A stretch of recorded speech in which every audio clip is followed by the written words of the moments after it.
L'œil est un double organe. Souvent, on dit qu'il y a parfois des défauts, des maladies de l'œil.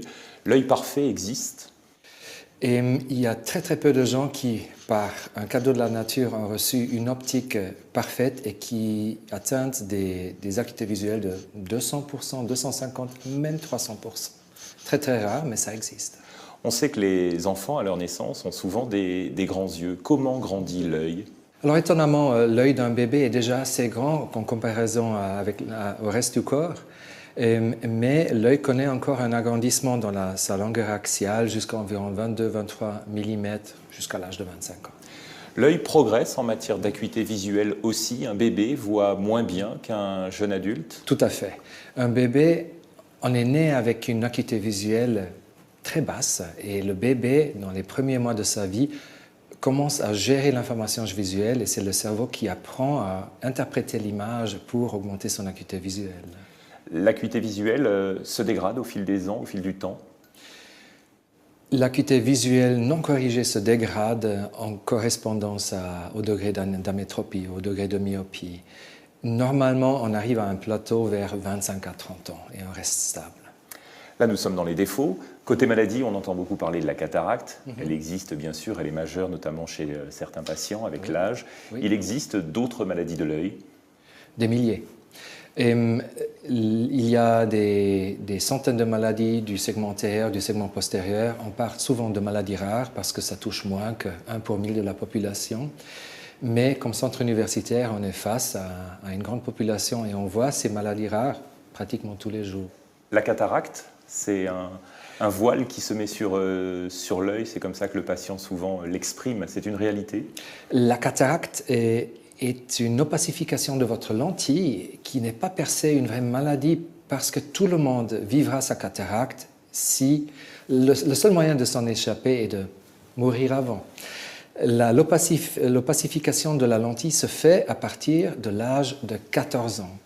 Un jeune de 20 ans n'a plus une lentille parfaite. Et à un moment donné de la vie, cette opacification devient si importante qu'elle commence à avoir une influence sur l'acuité, normalement autour de 50 à 80 ans, très variable, ça dépend des rayons ultraviolets qu'on a reçus sur l'œil durant la vie, et une cataracte se forme. Qu'opère-t-on? Tout d'abord la cataracte. C'est une des opérations les plus fréquentes de la médecine parce que nous allons tous vivre notre cataracte. En Suisse, environ 10 000 opérations par an. C'est une opération facile? C'est une opération, chaque opération est facile tant qu'il n'y a pas de complications. Mais elle demande à travailler dans un tissu qui se compte plutôt dans des millièmes de millimètres d'épaisseur et on travaille dans beaucoup d'étapes encore à la main. Et dans les mains d'un chirurgien expérimenté, le risque est extrêmement petit. On parle d'un risque qui est plutôt dans des milliers que dans des pourcents. Qu'opère-t-on? Vous nous le dites, la cataracte principalement. Les défauts aussi de l'œil peuvent s'opérer? Oui, la chirurgie réfractive est la chirurgie qui s'occupe des défauts optiques. Et elle a dépassé en volume mondial la chirurgie de la cataracte en ophtalmologie il y a déjà 15 ans. Aujourd'hui, on opère plus de patients au monde pour des raisons d'optique que pour des raisons de cataracte. Qu'opère-t-on? La myopie, l'hypermétropie, le kératocone également. Vous pouvez tout opérer, tous les défauts? Et théoriquement, on peut presque tout opérer aujourd'hui.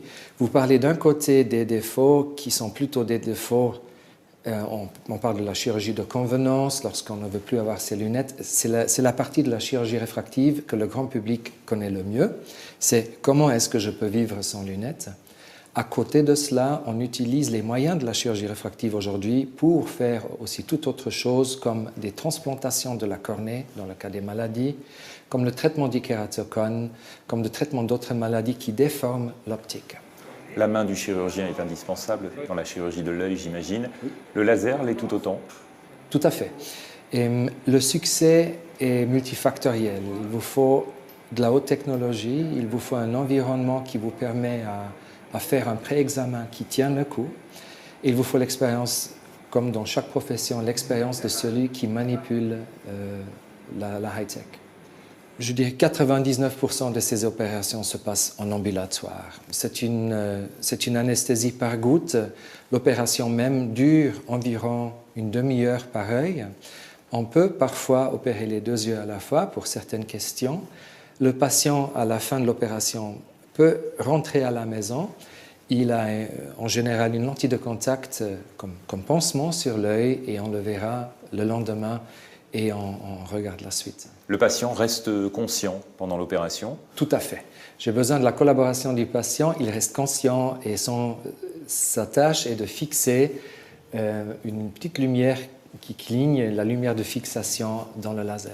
Il est quasi impossible de rester sans bouger ses propres yeux. Le laser les suit, vous les suivez, ces mouvements? Tout à fait. Et le laser a un instrument intérieur qui s'appelle Eye Tracker. Et en fait, ça vient du militaire et c'est un appareil qui fait un scan de la surface de l'œil et du centre de la pupille 750 fois par seconde. Et à chaque seconde, le laser est prêt à suivre tout le traitement avec le mouvement du patient, en sachant que les mouvements les plus vite qu'on peut faire consciemment ou inconsciemment sont à environ 200 Hz. Et le eye tracker est à 750, la machine est toujours plus rapide que vous. Un mot sur les questions qui reviennent systématiquement par vos patients qui n'ont pas encore été opérés par vous ou par d'autres. Quelles sont les questions qui reviennent, les interrogations, les angoisses aussi peut-être? La plupart des angoisses sont centrées autour de l'opération. Est-ce que j'aurai mal? Est-ce que j'aurai mal dans les jours d'après? Et nous vivons un temps moderne. Vous parlez de l'aspect de convenance ou de l'aspect médical? Les deux. Dans la convenance, c'est toujours la planification qui est très importante parce que typiquement on opère dans la convenance des gens entre 20 et 50 ans qui sont dans un procès de travail très actif et il ne faut pas négliger le fait qu'il s'agit d'une opération et bien planifier les jours d'après pour ne pas avoir des surprises lorsqu'on a parfois besoin d'un peu plus de temps. Dans les contextes plus médicaux, plus obligatoires, là encore les questions sont similaires? Les questions sont similaires, mais la préparation est très différente. Car souvent, on entre un chemin avec le patient qui peut durer une année et demie, voire 2 ans, pour arriver au but. Une chirurgie de convenance est normalement question d'une opération pour arriver au but défini. Dans le cas d'une patiente qui a un astigmatisme de 12 dioptries après une transplantation, une greffe de cornée, et je vais rester avec cette patiente pendant peut-être 2 ou 3 ans, je vais l'opérer et la réopérer 3 ou 4 fois de suite.